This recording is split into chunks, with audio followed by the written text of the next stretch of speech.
भारत माता की जिंदाबाद भारतीय जनता पार्टी जिंदाबाद भारतीय जनता पार्टी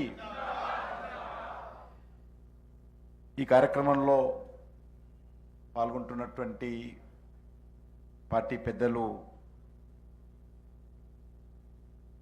శ్రీమతి డికే అరుణ గారు, డాక్టర్ లక్ష్మణ్ గారు, సుధాకర్ రెడ్డి గారు,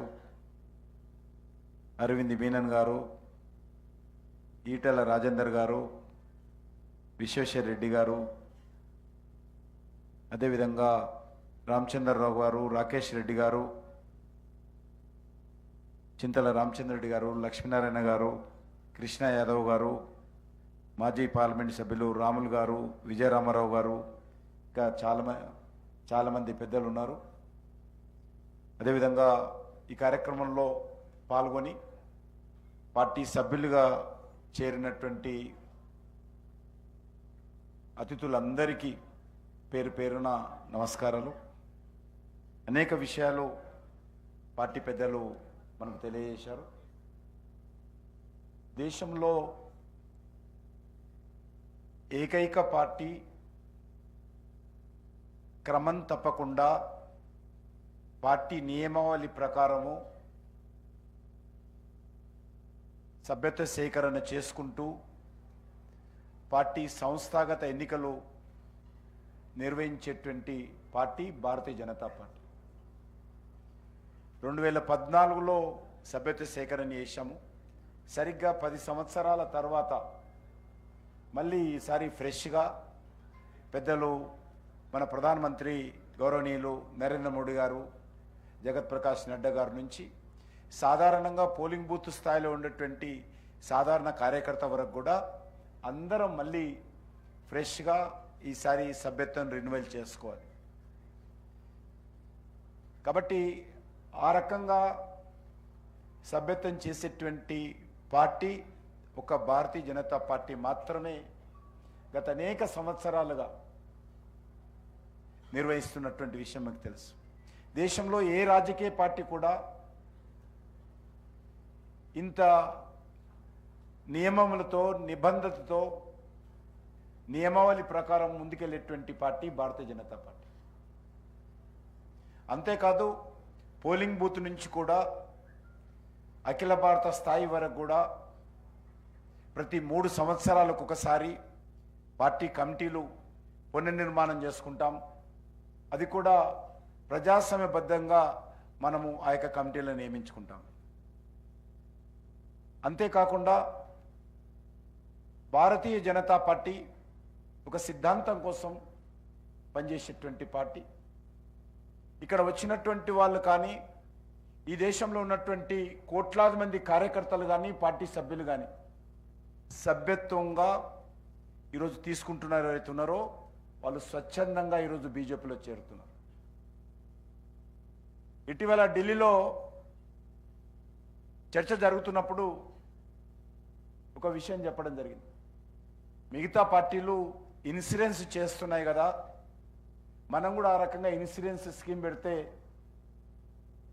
అందరూ చాలామంది చేరుతారు కదా అన్నారు. మనం ఏది కూడా ఆ రకంగా మభ్యపెట్టో ఆశ చూపో ఈరోజు బీజేపీలో చేర్చుకునేటువంటి ప్రసక్తి లేదు. ఆ బీజేపీలో చేరిన తర్వాత మీరు కావాలంటే రాష్ట్ర స్థాయిలో కానీ జిల్లా స్థాయిలో కానీ కార్యకర్తల మేలు కోసం ఏదైనా చేయండి. కానీ సభ్యులుగా చేరినప్పుడు మాత్రము ఏ రకమైనటువంటి ఆశ చూపించో మభ్యపెట్టించో ఈరోజు సభ్యులుగా చేయాల్సిన అవసరం లేదు. బీజేపీలో చేరడం అంటే దేశం కోసం భారతీయ జనతా పార్టీని పటిష్టం చేయడమే అనే విషయం దృష్టిలో పెట్టుకోవాలని చెప్పడం జరిగింది. ఇంతకుముందు పార్టీ విత్ డిఫరెన్స్ ఈరోజు భారతీయ జనతా పార్టీ మిగతా పార్టీలతో పోల్చూసినట్లయితే ఒక ప్రత్యేకమైనటువంటి సిద్ధాంతంతో క్యాడర్ బేస్ ఆర్గనైజేషన్ సిస్టంతో పనిచేస్తున్నటువంటి పార్టీ. ఈరోజు మనకు తెలుసు అనేక విషయాలలో ఈరోజు అనేక త్యాగాలు చేసినటువంటి పార్టీ. అది ఉగ్రవాద విషయంలో కావచ్చు, తీవ్రవాద విషయంలో కావచ్చు, జాతీయవాద విషయంలో కావచ్చు, అన్ని రకాలుగా ఎక్కడ కూడా ఏ రకమైనటువంటి కాంప్రమైజ్ కాకుండా ఈరోజు పార్టీ పనిచేస్తుంది. ఈరోజు ఇంతకుముందు లక్ష్మణ్ గారు చెప్పారు, మన party nations first party.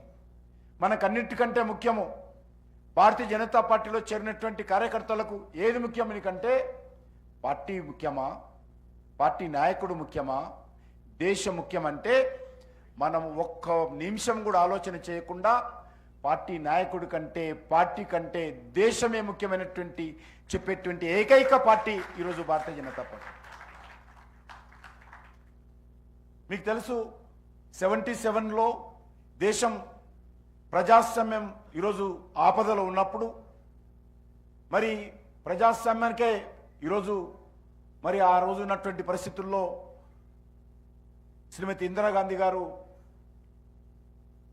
Emergency పెట్టినప్పుడు భారతీయ జనసంఘ్ ఏదైతున్నదో పూర్తిగా దేశం కోసం, దేశంలో ఉన్నటువంటి ప్రజాస్వామ్య వ్యవస్థ పరిరక్షణ కోసం, పత్రికా స్వేచ్ఛ కోసం ఆ రోజు జనసంఘ్ను జనతా పార్టీలో మెర్జీ చేసాం మనం. ఎందుకంటే మన పార్టీ కంటే మనకు దేశం ముఖ్యం కాబట్టి ఆ రోజు ఏమాత్రం ఆలోచన చేయకుండా జనతా పార్టీలో 77లో మెర్జీ చేశాము. అనేక సమస్యల కారణంగా అటల్ బిహారీ వాజ్పేయి గారి నేతృత్వంలో 1980 ఏప్రిల్ 6వ తేదీన మళ్ళీ భారతీయ జనతా పార్టీగా అవతరించింది. మనకు ఒకసారి 2 స్థానాలు వచ్చాయి. చాలామంది అవహేళన చేయడం జరిగింది. అందులో ఒకటి మన వరంగల్ నుంచి జంగారెడ్డి గారు వచ్చారు ఎంపీగా, గుజరాత్ నుంచి పటేల్ గారు వచ్చారు. చాలామంది ఆ రోజు అన్నారు ఇక భారతీయ జనతా పార్టీ పని అయిపోయింది, ఇక భారతీయ జనతా పార్టీ అనేక రకాలుగా రాజీవ్ గాంధీ గారు ఉండేవారు, ఆయన కూడా అవమానం చేస్తూ మాట్లాడేవారు. కానీ ఈరోజు 2 స్థానాల నుంచి భారతీయ జనతా పార్టీ మరి ఈరోజు దేశంలో అధికారంలోకి వచ్చిన విషయాన్ని కూడా మనం చేస్తున్నాం. అనేక రాష్ట్రాలలో అధికారంలో ఉన్నాం. దేశంలో అధికారం అంటే మీకు తెలుసు, ఈరోజు ఆర్టికల్ 370 తొలగించడం జరిగింది. బీజేపీ అధికారంలోకి వచ్చింది కాబట్టే ఈరోజు ఆర్టికల్ 370 తొలగించాం, లేకపోతే తొలగించలేము. ఈరోజు అనేక రకాల చట్టాలు భారతీయ జనతా పార్టీ చేస్తున్నదంటే దేశం కోసం చేస్తూ ఉన్నాం. దేశ సమగ్రత కోసం, దేశ సమైక్యత కోసం, జాతీయ భావజాలం కోసం ఈరోజు మనం పనిచేస్తున్న విషయాన్ని మనం చేస్తూ ఉన్నాం. భవిష్యత్తులో కూడా అదే పందాలో ముందుకెళ్తాం. పార్టీ అధికారంలో ఉందా లేదా ముఖ్యం కాదు. పార్టీ అధికారంలో ఉంటే మరింతగా ఈ దేశం కోసం సేవ చేస్తాము, లేకున్నా కూడా ఇదే సిద్ధాంతం కోసం పనిచేస్తాము. కాబట్టి మనం అందరం కూడా దిశలో ముందుకెళ్లాలని మీ అందరినీ కోరుకుంటూ ఈరోజు